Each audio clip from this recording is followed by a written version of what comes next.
मेघालयच्या गावातली एक मुलगी जी दिसायला खूप सुंदर असते, ती रोजचं आयुष्य आपलं सोशल मीडियावरती टाकत असते.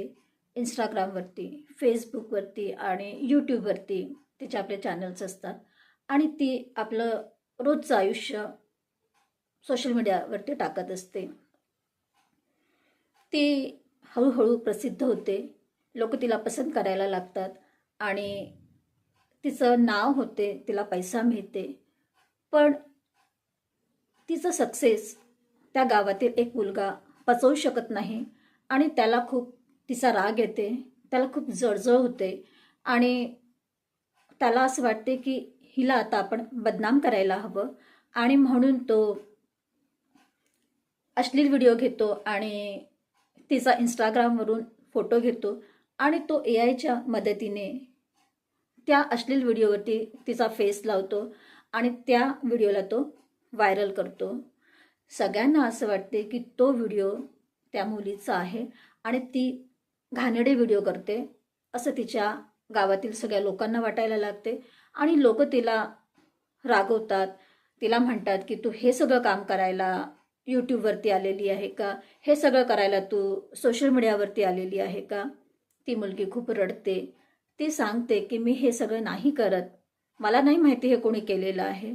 ती सगळ्यांना हात जोडून माफी मागते आणि म्हणते की मी हे सगळं नाही केलेलं आहे. मग ती जेव्हा FIR करते आणि पोलीस स्टेशनला जेव्हा कंप्लेंट करते, चौकशी होते, तेव्हा हे कळल्या जाते की त्याच गावातील एक मुलगा आहे ज्याने असं केलेलं आहे आणि ती मुलगी असते स्वीट जन्नत, हे त्या मुलीचं नाव असते. आणि त्यानंतर ही केस असते त्या ठिकाणी शांत होऊन जाते. अशा बऱ्याच केसेस आहेत. कुणाचं शरीर असते, कुणाचं फेस असते आणि त्या व्हिडिओला व्हायरल केल्या जाते आणि त्या मुलीला बदनाम करण्यात येते. ह्यामध्ये भोजपुरी हिरोईन्स ज्या आहेत त्यांचा तर मोठ्या प्रमाणात अशा पद्धतीने व्हिडिओ करून त्यांना व्हायरल केलेला आहे, त्यांना बदनाम केलेलं आहे. अशीच एक घटना नुकतीच घडलेली आहे, जिने भारतातच नाही तर भारताच्या बाहेर सुद्धा त्या गोष्टीला लोकांनी पाहिलेलं आहे, त्या गोष्टीला व्हायरल करण्यात आलेलं आहे. नमस्कार, मी सुजाता, सोशल वर्कर सुजाता ह्या यूट्यूब चॅनलवरती तुमचं मनापासून स्वागत करते. समाजामध्ये अनेक अपराधी घटना या घडत असतात, त्यामुळे मन खूप दुःखी होते, कष्टी होते, घाबरून जाते. पण कुठल्याही गोष्टीला घाबरायचं नसते, त्याला सामोरं जायचं असते, त्याला फेस करायचं असते. कारण रडायचं नसते, लढायचं असते. जनजागृती हा या कार्यक्रमाचा उद्देश आहे. आजची सत्य घटना जी आहे ती भारतातील पश्चिम बंगाल या ठिकाणची आहे. इथे 20 नोव्हेंबर 2025 एक व्हिडिओ खूप व्हायरल करण्यात आलेला आहे आणि त्याच व्हिडिओबद्दल आपण इथे बोलणार आहोत. त्या व्हिडिओमध्ये एक मुलगा आणि एक मुलगी हे नितांत प्रायव्हेट क्षणामध्ये असतात आणि ते आपल्या फ्लॅटमध्ये असतात. मुलगा आणि मुलगी एकमेकांना भेटत असतात आणि त्यांच्यामध्ये नको ती स्थिती उत्पन्न होते आणि त्या स्थितीला कॅमेरामध्ये घेण्यासाठी त्या मुलीने मोबाईल ऑन केला आणि आपले जे प्रायव्हेट क्षण असतात त्या क्षणाला तिने तिथे रेकॉर्ड केलं आणि ती त्या गोष्टीला विसरूनही जाते. तो व्हिडिओ आता 20 नोव्हेंबर 2025 कोणीतरी व्हायरल केलेला आहे आणि तो इतका व्हायरल झालेला आहे की भारतातच नव्हे तर जगाच्या पाठीवरती सगळ्याच लोकांनी त्या व्हिडिओला पाहिलेला आहे.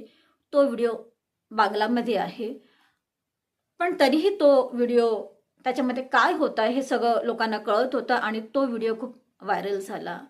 ती मुलगी आणि त्या व्हिडिओमधला जो मुलगा आहे त्याच्यातली सत्यता जाणून घेण्यासाठी मीडियावाले त्यांच्या जवळ गेलेत आणि त्यांचा इंटरव्ह्यू केला. तेव्हा ती मुलगी म्हणते की तो व्हिडिओ आजचा नाही आहे, तो व्हिडिओ 1 वर्ष जुना आहे.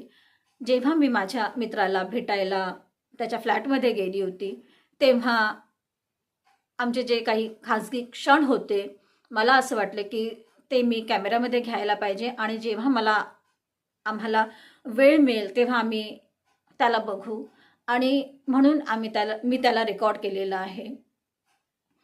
मुलगा पण म्हणाला की तो जो व्हिडिओ आहे तो माझ्याजवळ नव्हता, तो माझ्या मध्ये तो व्हिडिओ नव्हता, तो माझ्या मैत्रिणीच्या मोबाईलमधून घेण्यात आलेला होता आणि तो 1 वर्ष जुना आहे असं तो म्हणतो. आणि तो व्हिडिओ, त्याचा जो एक मित्र असतो रुबल नावाचा, हा दोघांचाही कॉमन फ्रेंड असतो आणि ती मुलगी तर त्याला आपला भाऊ म्हणायची, इतका विश्वास त्याच्यावरती टाकायची आणि त्याला राखीसुद्धा ते बांधायची. तिला असं वाटायचं की हा माझा जो भाऊ आहे, मित्र आहे, तो कधी मला दगा देणार नाही. इतक्या विश्वासाने तो आपला मोबाईल आणि तिच्या मित्राचाही मोबाईल त्याच्याजवळ राहायचा, कारण तो त्यांना अपलोड करण्यामध्ये, तिचे जे व्हिडिओज असतात ते अपलोड करण्यामध्ये, एडिटिंग करण्यामध्ये दोघांची पण मदत करायचा. त्यामुळे त्यांचा जो व्हिडिओ असतो तो त्याच्याजवळ जातो आणि तो त्याला आपल्या मोबाईलमध्ये घेऊन घेतो, कारण की त्याला असं वाटते की जेव्हा मला गरज पडेल तेव्हा तो मी व्हिडिओ अपलोड करील आणि ह्यांना तो ब्लॅकमेल करीत असतो. मुलगा हा हात जोडून लोकांना माफी मागतो आणि म्हणतो की आमच्याकडनं खूप मोठी चूक झालेली आहे, आम्हाला माफ करा. पण तो सगळ्यांना रिक्वेस्ट पण करतो की आता या व्हिडिओला तुम्ही बघू नका, याला तुम्ही शेअर करू नका, याला तुम्ही व्हायरल करू नका. आमचं आयुष्य खूप डिस्टर्ब झालेलं आहे, आम्ही लोकांना तोंड दाखवू शकत नाही, आम्ही नातेवाईकांना फेस करू शकत नाही, आम्ही याबद्दल कोणाला काही बोलू शकत नाही आहे.